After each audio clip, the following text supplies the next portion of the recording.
studi manajemen.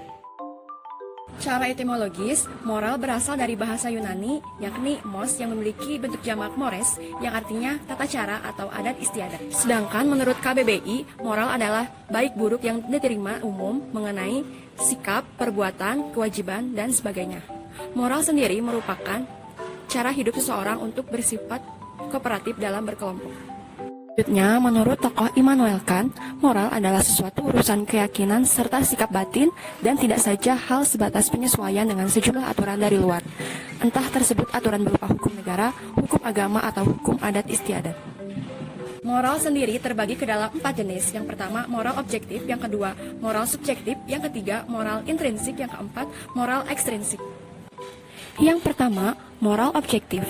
Moral objektif adalah moral yang memandang perbuatan sebagai suatu perbuatan yang telah dikerjakan, bebas dari pengaruh-pengaruh pihak pelakunya. Yang kedua, moral subjektif.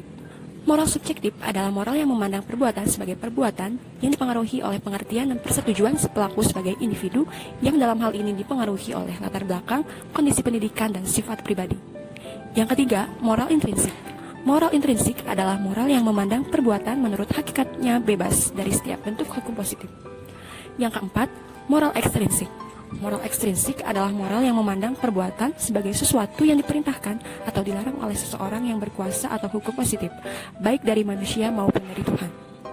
Assalamualaikum warahmatullahi wabarakatuh. Halo teman-teman, perkenalkan nama aku Fatia Nufadria dari program Studi Manajemen Fakultas Pendidikan Ekonomi dan Bisnis Universitas Pendidikan Indonesia.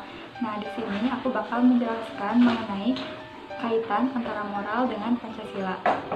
Nah, moral memiliki kaitan yang sangat erat dengan hukum.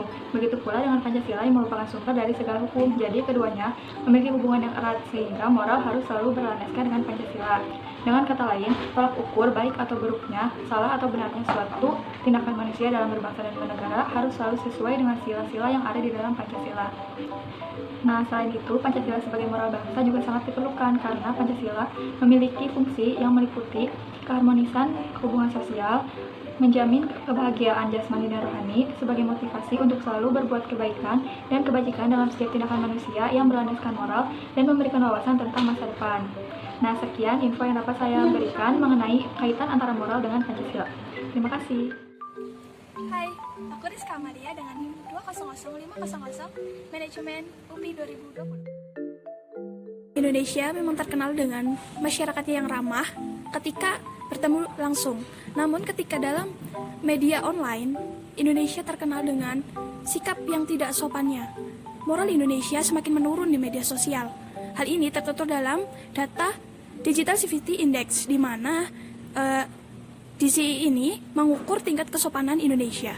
Dalam suatu survei yang dilakukan untuk menunjukkan tingkat kesopanan Indonesia terhadap media sosial, disebutkan bahwa paling tinggi adalah hoax dan penipuan yang naik 13 poin ke angka 47%. Kemudian, faktor ujaran kebencian yang naik 5 poin menjadi 27%.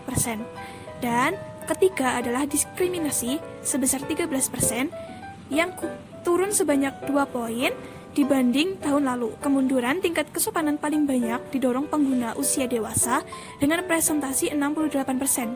Sementara usia remaja disebut tidak berkontribusi terhadap kemunduran kesopanan di media sosial oleh Indonesia. Berikut adalah beberapa kasus yang dibuat oleh netizen Indonesia.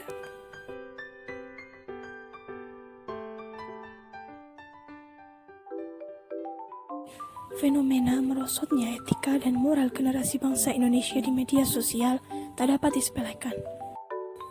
Jika dibiarkan terus-menerus, hal ini dapat memengaruhi pandangan negara lain terhadap Indonesia. Diperlukan beberapa upaya untuk menangani kemerosotan moral dan etika bangsa Indonesia. Di antaranya yaitu yang pertama adalah selalu tanamkan dalam diri etika dan sikap yang baik sesuai ajaran agama, orang tua, dan Pancasila, serta tanamkan sikap nasionalisme. Kedua, saring informasi dengan baik dan temukan bukti atau fakta agar terhindar dari hoax. Yang ketiga adalah jangan berusaha untuk memberikan doktrin agar menebar ujaran kebencian terhadap seseorang atau suatu organisasi. Yang keempat, manfaatkan teknologi untuk kepentingan yang bermanfaat seperti bisnis online. Selanjutnya adalah buat aturan yang tegas mengenai tata krama di media sosial dan tanamkan dalam diri setiap individu agar menaati aturan yang berlaku.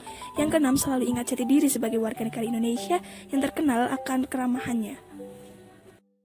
Nah, sekian video yang dapat kami sampaikan. Video ini bertujuan untuk memenuhi tugas mata kuliah umum pendidikan kewarganegaraan dengan dosen pengampu, Bapak Supriyono, SPD MPD. Sekian, terima kasih.